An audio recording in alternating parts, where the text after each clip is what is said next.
Jean-François Geneste, merci beaucoup de prendre le temps de me parler. Alors, entre le SCAF, le nouveau porte-avions, les drones, l'IA, on a un petit peu l'impression que toute notre classe politique, pas que française, mais européenne, voire mondiale, est en train de courir comme un canard sans tête. On a vraiment l'impression qu'ils savent pas trop ce qu'ils font. Alors, j'espère que c'est pas comme ça au niveau des états-majors, parce que sinon on est dedans. Alors, je vais commencer par une première question.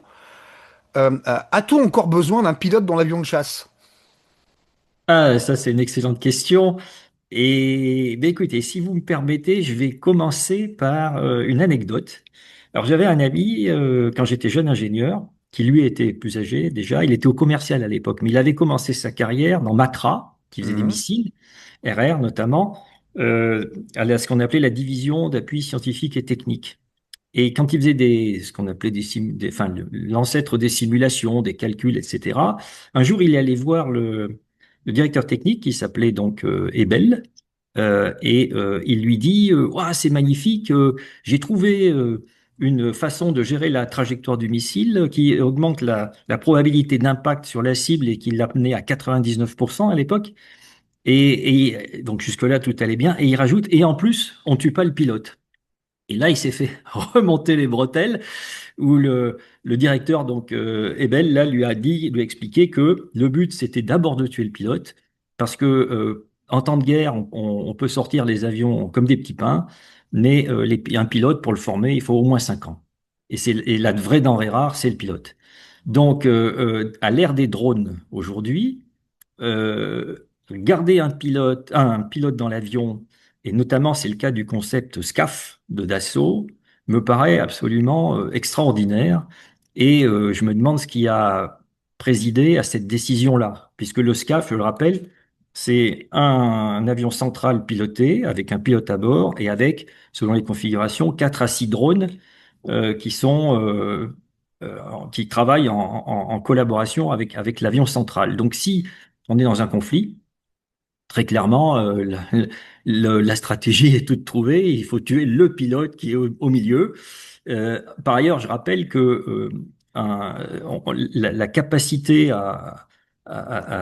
comment dire, à descendre une cible, à tuer une cible avec un missile, c'est lié alors, la vitesse, mais surtout à la capacité d'accélération. Les capacités d'accélération se mesurent en g, donc en multiple de la gravité terrestre. Et un missile, typiquement, c'est 50 G d'accélération dans ses trajectoires. Et un avion piloté, le pilote à 10 G, il est presque mort. Et structuralement, l'avion lui résiste à 13 G. Donc, si on est dans le missile, on est sûr de gagner, entre guillemets. Et donc, ça donne une idée de la faiblesse d'un système comme ça. Par ailleurs, je rappelle que le SCAF, hein, si mes souvenirs sont bons, il est prévu pour 2040. Et 2040, je veux dire, C'est obsolète, ça. voilà, le problème du SCAF, c'est que c'est un concept qui est obsolète sur le papier avant même de démarrer. C'est incroyable. Et, Enfin, et donc, bon. comment peut-on poursuivre dans cette voie-là? Alors, je veux bien que les Allemands aient envie de nous voler nos technologies. Ça fait 40 ans, 50 ans qu'ils le font. C'est pas nouveau. Dans un autre domaine, on a pu le voir encore avec les polyamides et BASF il y a peu de temps. Ce qu'on a laissé faire, d'ailleurs, c'est proprement scandaleux. Mais quelle est la logique? Quelle logique y a-t-il derrière, quoi? Parce qu'en fait, il suffirait d'équiper un Rafale du système permettant de contrôler les drones et on obtient exactement la même chose, non? Alors oui, mais je pense qu'il y a deux points particuliers. Il y a un premier point qui est que beaucoup de postes importants dans l'aéronautique sont tenus par d'anciens pilotes, donc voilà, qui ont une sorte de nostalgie. Et ensuite, il y a un aspect économique, c'est-à-dire que si on commence à faire des drones, la hiérarchie des entreprises notamment Dassault, Thales, Airbus, machin, elle s'effondre. On le voit bien, par exemple, avec les nouveaux entrants du monde extérieur. Alors, je pense aux Chinois, etc. Il y en a d'autres, hein, qui vont être potentiellement beaucoup plus innovants parce que c'est dans des petites structures. Il n'y a pas la lourdeur, il n'y a pas si on pour reprendre la France, il n'y a pas la lourdeur de gestion imposée par la DGA et les autorités, enfin bon, etc.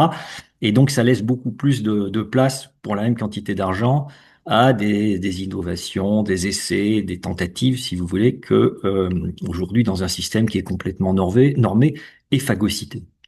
Et pourtant, rien n'empêcherait ces entreprises de se mettre à faire des drones ou alors de faire Oui, un petit peu leur propre, je dirais, skunkworks, pour prendre une oui, oui, analogie bien sûr. américaine, parce que c'est comme ça que ça a été fait à l'origine. Hein. Lockheed, faites ce que vous voulez, vous avez tant de budget, démerdez-vous.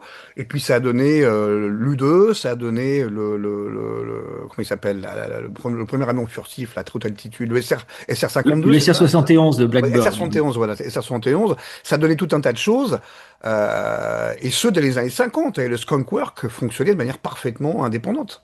Oui, alors là, si vous voulez, alors j'ai vécu moi, hein, puisque j'étais dans Airbus, donc j'ai fait partie de EADS Innovation Works, qui est devenu Airbus Group Innovation.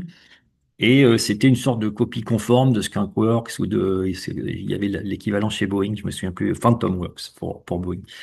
Mais en fait, si vous voulez, alors moi je vais dire ce que je connais et la façon dont ça marchait dans Airbus. Hein. Ça marchait de la façon suivante, c'est-à-dire que en fait, c'était pas une entité qui était là pour innover et faire que de l'innovation pure. C'était une entité qui était là pour faire de l'innovation qui allait servir à toutes les filiales du groupe. Et là, le piège qui a été tendu et qui s'est révélé être enfin, assez extraordinaire, c'est que au lieu d'avoir un budget propre fourni par la direction générale du groupe, alors qu'on faisait partie de la direction générale du groupe en réalité, il fallait aller quémander et passer la sébille auprès des différentes filiales et donc essayer de trouver des projets communs qui intéressaient le spatial, les hélicoptères, les avions, etc. Parfaitement idiot. Voilà, et avec personne qui voulait payer en plus. Donc, si vous voulez, ça a eu vite ses limites. Et moi, j'avais dit à Tom Enders en son temps que c'est pas les, si demain il y a plus besoin d'avions parce qu'on a inventé la téléportation, par exemple, c'est pas les gens d'Airbus Avions qui vont aller dire qu'il faut plus d'avions. Que c'était notre, voilà, mais c'est un discours qui est jamais passé. On se demande pourquoi.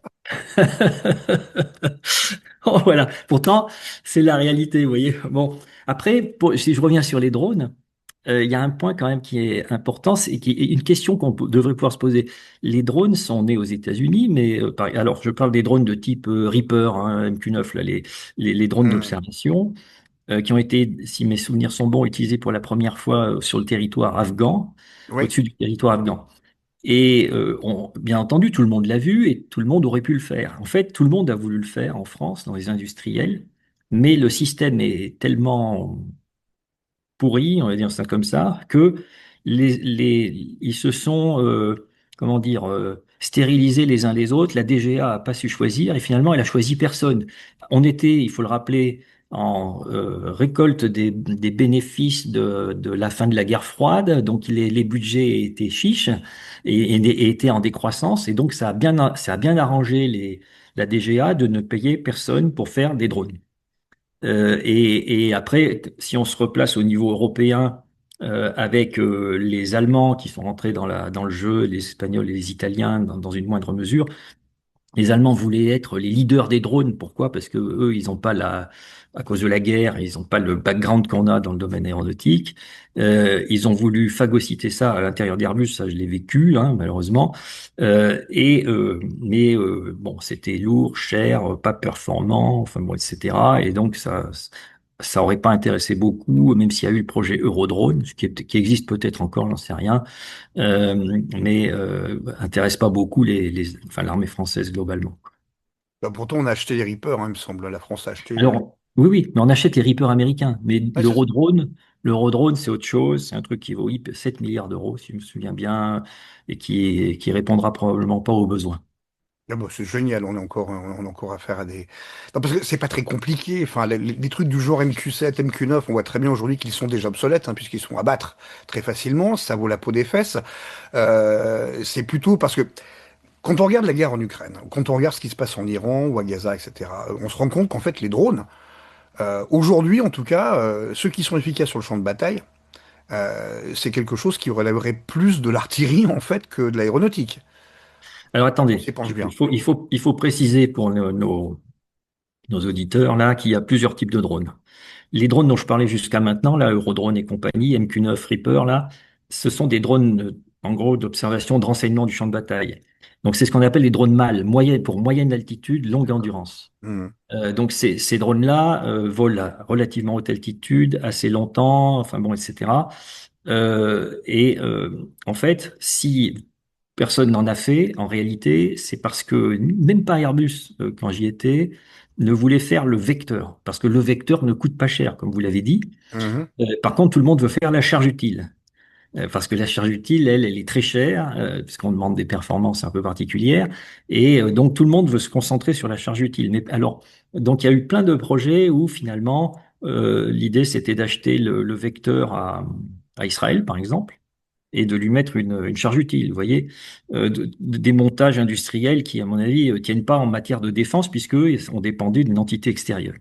Alors ça, c'est le premier point. Et par ailleurs, puis pour l'avoir vécu à titre personnel, quand j'ai proposé, moi, des améliorations substantielles du vecteur, on m'a clairement dit que ça ne nous intéressait pas en interne, que ce qui intéressait, c'était que la charge utile. Or, dans les innovations que je proposais, on multipliait la rayon d'action par deux, ce qui est quand même pas zéro, vous voyez. Incroyable qu'une boîte d'avion ne veuille pas faire l'avion lui-même, Et vous puis voyez. surtout qu'une charge utile sans vecteur ne sert à rien. On est bien Ah d'accord. ben oui, oui, oui. S'il n'y a Voilà. pas de vecteur, ça marche D'ailleurs, pas. les Iraniens viennent de le démontrer aussi. Voilà, on est bien d'accord. Oui, C'est oui, parce oui. qu'ils ont la maîtrise. Alors après, Euh, il y a les drones de combat. Ceux-là, on n'en a pas en parlé. Alors vous avez, alors le problème, c'est que les drones de combat, ils sont devenus très très divers aujourd'hui. Vous avez les FPV là, qui observent et puis qui peuvent être plus ou moins kamikazes ou avoir de toutes petites charges. Puis après, on a toute la gradation en étant plus gros, en allant plus loin. Et si on regarde même le conflit ukrainien actuellement, ils utilisent même des avions d'aviation générale qu'ils dronisent. ouais, c'est Donc, ça. comme Ouais. quoi, c'est pas très compliqué. C'est Et des qui ULM, ouais, qu'ils utilisent, ouais, effectivement. voilà, et ils leur font faire 2000, 30 kilomètres pour aller taper en profondeur dans le territoire russe.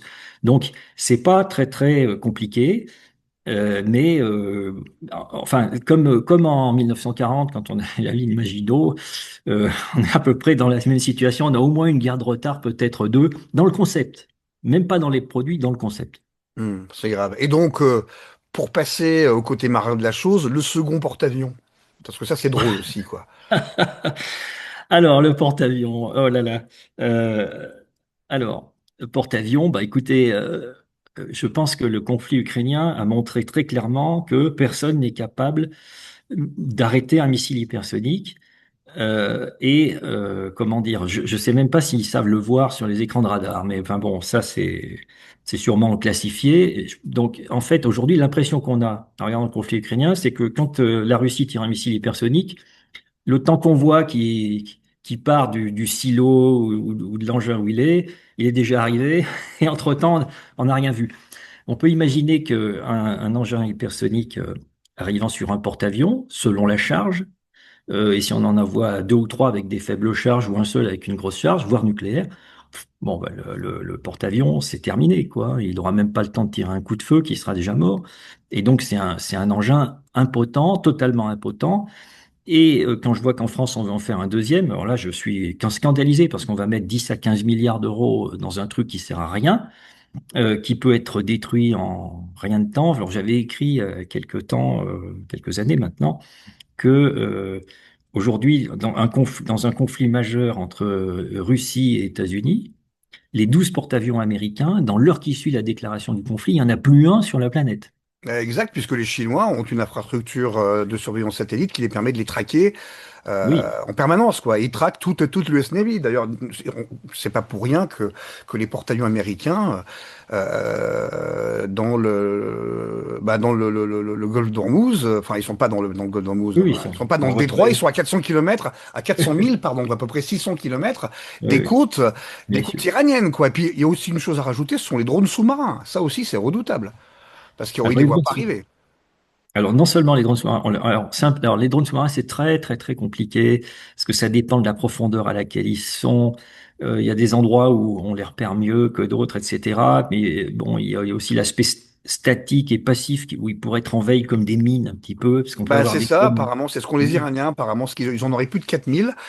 Et c'est des trucs, le principe est assez simple, hein. Ce sont des torpilles autonomes, tout simplement, oui, c'est qui vont ça. patrouiller jusqu'à 5 jours à très très faible vitesse, à moyenne profondeur, entre 50 et 100 mètres, qui sont capables de se mettre également en repos, hein, sur le fond de la mer en cas de besoin, et qui identifient les coques en fonction de leur signature acoustique, hein, comme les Mhm. sous-marins le font avec les oreilles, hein, voilà, les sous-mariniers avec les oreilles.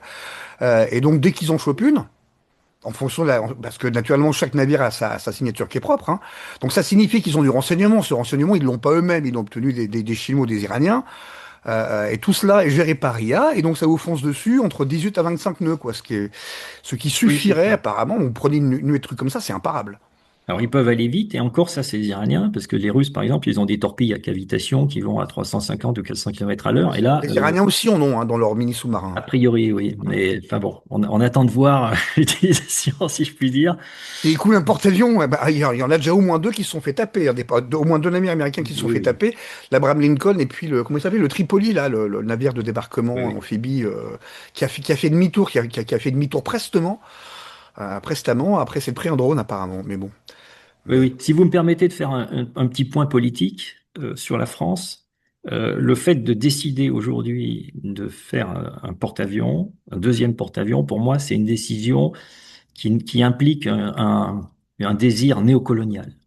Il ne peut être efficace que contre des pays extrêmement faibles, et donc ça fait état d'un esprit néocolonial qui est pas pour me plaire particulièrement, si vous voulez. Voilà.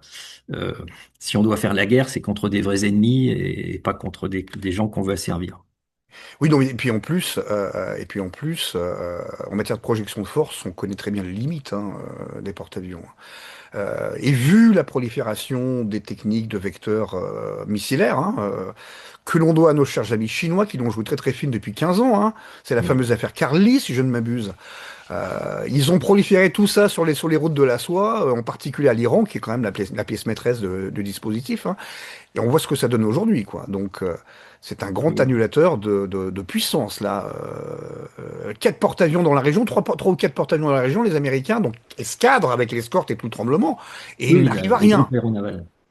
Oui, ben, en fait, de toute façon, il n'y a pas que le porte-avions lui-même qui est à risque, hein. Il y a tout le groupe aéronaval. Et ça, c'est un vrai sujet. En fait, aujourd'hui, si vous voulez, les États-Unis payent d'une certaine façon leur manque de révision de la conception de la guerre à l'ère des drones. Ils ont toute cette armada navale avec un système industriel derrière, hein, qui est gigantesque, hein, pour faire tout ça et qui sert enfin, objectivement à pas grand-chose actuellement. Oh, Et en la valeur plus, à l'actionnaire, c'est déjà beaucoup, hein. oui, oui, ça c'est vrai. Et après, comme de toute façon, ils passent leur temps à se projeter, si d'aventure on leur interdit la projection, alors il y a deux façons de leur interdire la projection. La première, c'est avec les drones, alors qu'ils soient sous-marins ou pas d'ailleurs, et qui avec des portées relativement longues pour leur dire vous approchez pas des côtes. Et la deuxième, c'est par le spatial. S'ils deviennent sourds et aveugles, ils iront pas bien loin. Donc, si vous voulez, aujourd'hui, c'est le type de guerre qui se profile, et je pense que plus ça va aller, plus les Américains devront éviter de se projeter contre des puissances réelles, hein, d'accord? Ça devrait nous faire réfléchir, nous aussi, à défendre le territoire, au lieu d'avoir un ministère de la guerre, d'avoir un vrai ministère de la défense et de faire respecter nos eaux, hein, puisqu'on a quand même la deuxième surface maritime du monde, qu'on ne fait pas respecter faute de moyens. Et pour ça, effectivement, on n'a pas besoin de porte-avions, on a plutôt besoin de Non, navires de patrouille et de sous-marins, y compris de sous-marins conventionnels qui font bien très sûr, bien le bien sûr. boulot. Oui, On n'a pas diesel. besoin d'avoir du nucléaire de partout, quoi. Oui, absolument, c'est vrai. Donc effectivement, quand on voit donc 15 milliards d'euros pour un nouveau porte-avions, ça fait trentaine de frégates, non? C'est ça? Ouais, 500 millions de Je frégates à peu près, c'est ça? On va calculer comme ça. ne sais pas, Donc ils mais sont c'est complètement possible. fous, C'est ils sont possible. complètement malades. C'est, Oui, oui. et donc, c'est que, enfin, on a quand même des militaires qui sont relativement intelligents en France, soyons clairs. Ce ne sont pas des imbéciles, hein. Euh, euh, Comment peuvent-ils laisser passer ça? Qu'est-ce qui se Alors, passe? moi, j'ai une petite idée parce que, en fait, quand je dis que comment dire, que les porte-avions ne servent à rien, je dis ça depuis 2018-2019. Et j'ai des amis qui sont Et vous vous faites injurier, comme tout le à la monde, comme tous ceux retraite qui et vous le disent. amiraux, à la Ah, retraite, amiraux, des généraux de la DGA, que je connais quelques personnes. Et quand j'ai dit ça en 2018-2019, ces gens-là ne m'ont pas cru. Et pour vous dire même, puisque il y avait la guerre en Ukraine n'était pas déclarée, ils pensaient que les Russes mentaient sur les missiles hypersoniques. oui, bon, Alors on a j'avais vu. dit, Oui. à l'époque, si vous me payez, moi je peux vous faire un missile hypersonique, mais faut quand même me payer, je vous le ferai pas gratuitement. Et petit à petit, avec le conflit ukrainien, ils ont enfin compris.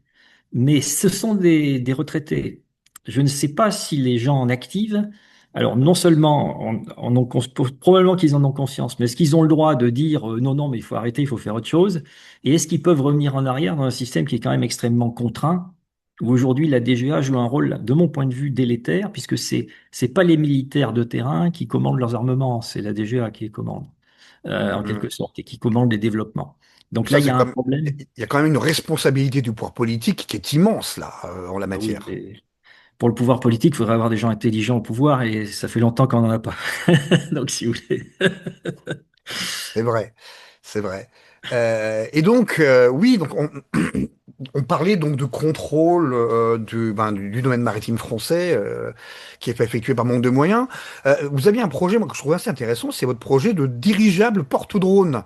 Alors, Oui. vous nous ressortez le Zeppelin ou bien Alors, oui, oui, alors, enfin, oui et non, si vous voulez. Le Zeppelin, c'était un très, très bon outil dans les années 30 et alors, il a eu ce malencontreux accident à Lakehurst, là, où il s'est enflammé, etc., et qui a été, à mon avis, qui a fait l'objet, alors, d'une désinformation colossale, mais il faut le replacer dans son contexte historique et politique. C'est-à-dire, c'était sous l'Allemagne nazie, avec, si les gens s'en souviennent, quand même des croix gammées sur le Zeppelin, ça fait pas très bon effet. Et dans un contexte où ce Zeppelin était gonflé à l'hydrogène, euh, parce que l'hélium était sous embargo américain. Il y avait déjà des sanctions économiques à l'époque, si les gens s'en souviennent pas trop.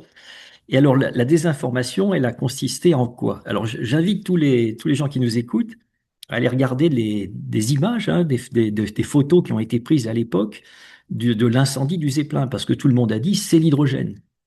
Mais pour ceux qui connaissent un minimum de chimie, quand on fait brûler de l'hydrogène, ça fait bloup.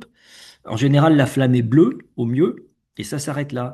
Et bien que les photos soient en noir et blanc de l'époque, on voit bien que les flammes sont oranges. Donc c'est pas l'hydrogène, c'est pas l'hydrogène qui brûle. À c'est le l'époque, carburant? pour être étanche, l'enveloppe était en peau de cochon. Et tous ceux qui ont fait des barbecues savent que ça flambe bien et avec des flammes bien oranges. Ah, d'accord. Donc, alors aujourd'hui, alors je rappelle aussi que bien que le Zeppelin de l'époque fut gonflé à l'hydrogène, il y avait une salle fumeur à l'intérieur. Et la salle fumeur n'a jamais posé le moindre problème, d'accord? Donc on sait faire. Euh, donc aujourd'hui, moi, ce que je propose, si vous voulez, alors le gros problème aujourd'hui de l'équivalent du Zeppelin, c'est quoi? D'abord, c'est comment dire, les frais d'exploitation. Quand je parle des frais d'exploitation, j'entends une chose essentielle. Euh, deux choses en fait qui sont essentielles. La première, c'est que si vous le garez dans un hangar, alors je vais parler du mien, hein. Moi, le mien, c'est un catamaran. Donc vous avez deux boudins qui sont parallèles et elles sont reliées par deux ailes, comme un avion. 220 mètres de long, 110 mètres de large, 40 mètres de haut. Ça vous donne une idée du hangar qu'il faudrait pour le garer. Et si vous, comment dire, si vous en vendez 200 dans le monde, il vous faut 200 hangars. Alors, pour vous donner un exemple, parce que c'était Olivier Zarouati, quand il était le patron euh, comment s'appelle la société là? Elle a été rachetée par Safran depuis, j'ai oublié le nom, je suis désolé. Ces gens, enfin, il était à la tête d'une boîte qui faisait le dirigeable qui survolait Mururoa quand on faisait encore des essais nucléaires. Et quand les essais nucléaires sont arrêtés, eh bien, ils se sont posé la question de savoir s'il y avait un business case pour ça, quoi. Et en fait, quand ils ont regardé, le principal handicap, c'était l'investissement, quand ils ont calculé l'investissement nécessaire pour les hangars, pour ce type d'engin. Dans le monde, ils ont dit, oh non, ça passera jamais, et ils ont abandonné le truc. Alors ça, c'est un point important. Donc moi, mon dirigeable n'a pas besoin de hangar. Il a besoin d'un hangar de fabrication, mais qui est pas très haut, 15 mètres de haut, et alors qu'il fera 40 mètres de diamètre. Et comment dire et après, une fois qu'il sera sorti du hangar de fabrication, jamais plus de sa vie, y compris pour la maintenance, il ne rentrera dans un hangar. Il restera toujours dehors. Et la maintenance se fera dehors. L'intégration finale, au passage, se fait dehors.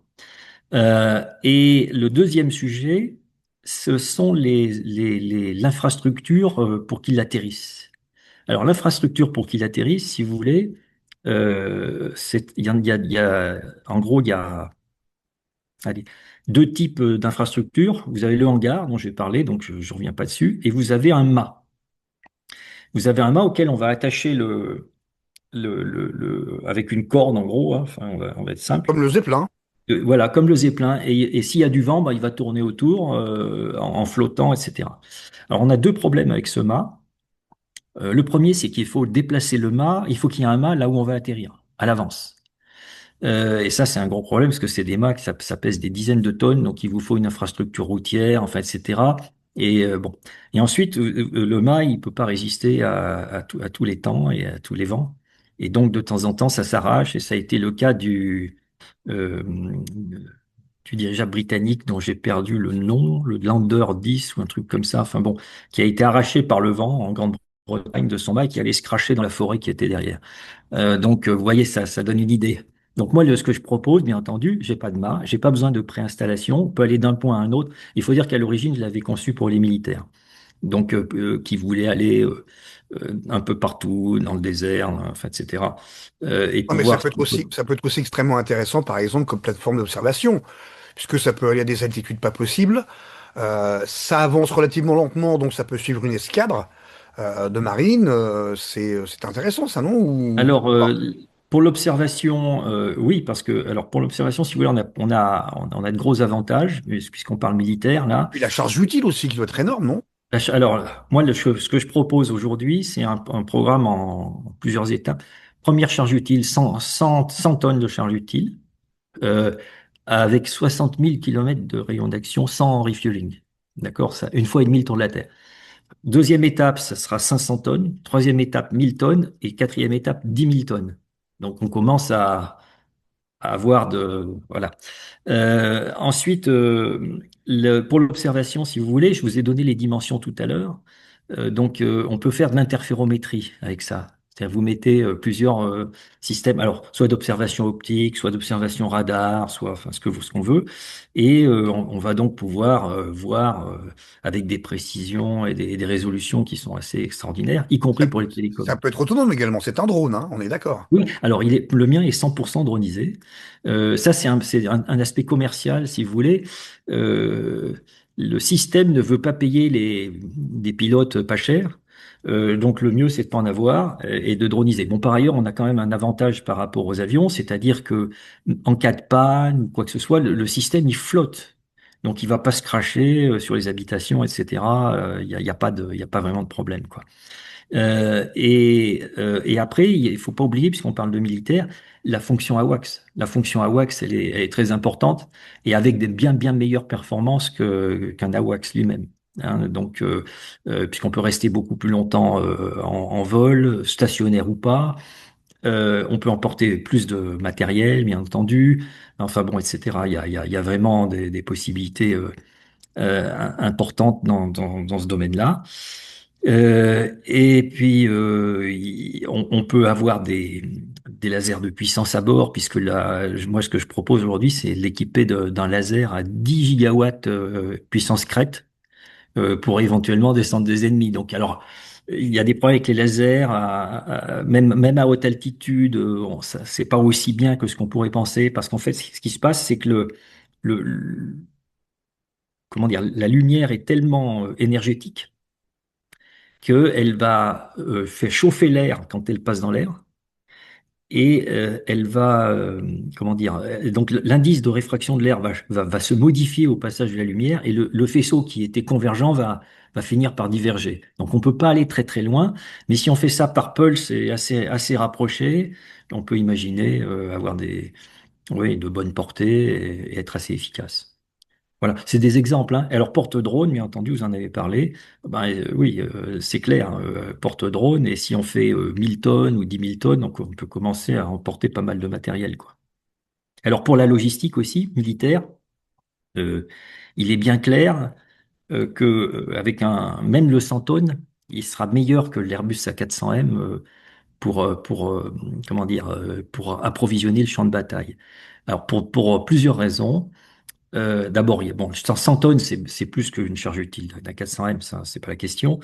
Le rayon d'action est bien supérieur à celui d'un 400M. Et par ailleurs, on va partir, on va faire du point à point, c'est-à-dire on peut partir de n'importe quelle base militaire ou je sais pas quoi, et pas forcément d'un aéroport, parce que je vous ai dit, je vous ai pas dit, il est tout temps, tout terrain. Donc, si vous voulez, déjà, on peut se poser partout.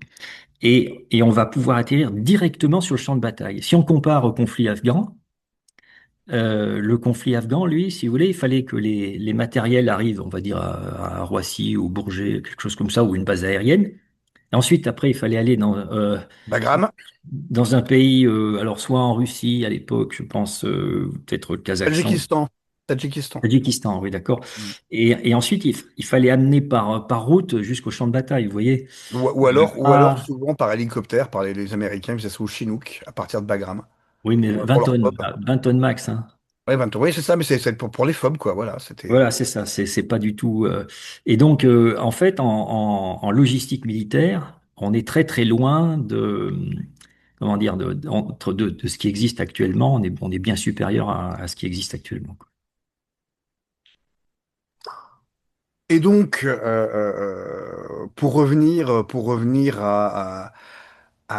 vous voyez comment, vous, l'évolution réelle enfin, des besoins du champ de bataille aujourd'hui, parce qu'apparemment, c'est ce que nos dirigeants n'ont pas l'air de comprendre, ou alors ne font pas l'effort de comprendre, parce que c'est plus simple de recueillir l'assentiment d'industriels qui euh, sont utiles lors des campagnes électorales.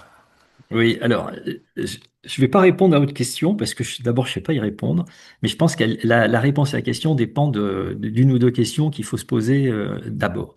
La première question, c'est il faudrait qu'on ait l'équivalent d'un livre blanc, mais pas idiot comme ceux qui sont sortis ces dernières années, voire décennies, mais un truc qui identifie l'ennemi. Parce que jusqu'à maintenant, est-ce qu'on a vraiment des ennemis dans le monde actuel? Nous, des rivaux, des adversaires, mais des ennemis au point de faire la guerre, Non, j'ai du mal à l'imaginer. Mais bon, enfin, on sait jamais. Et donc, il faudrait qu'on dimensionne et en qualité et en quantité notre outil de défense en fonction de ça.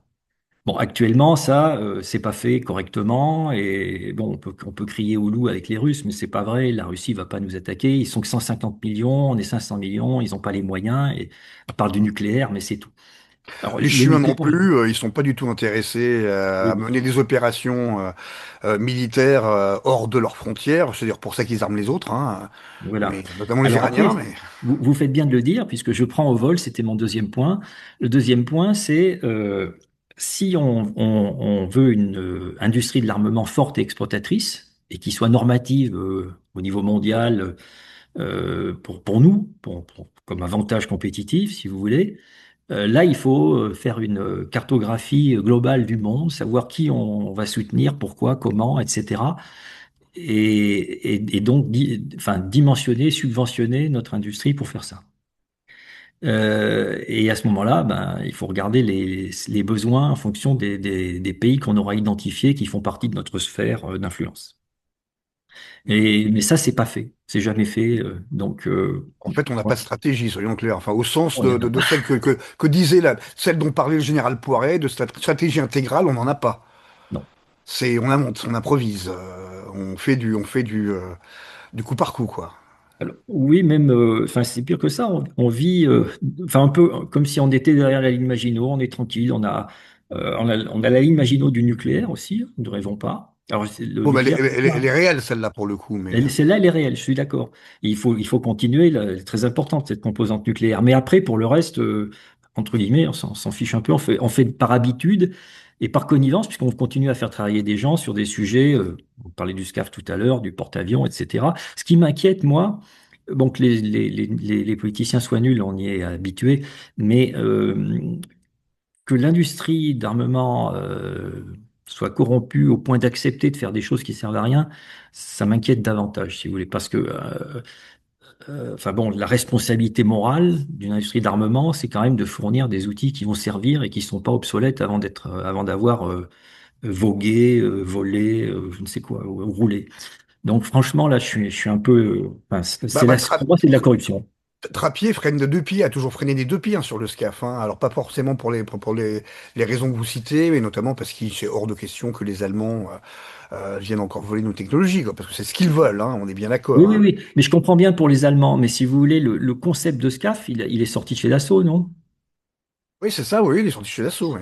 Ça, c'est pas très bon, enfin, de mon point de vue. Enfin, bon, D'accord.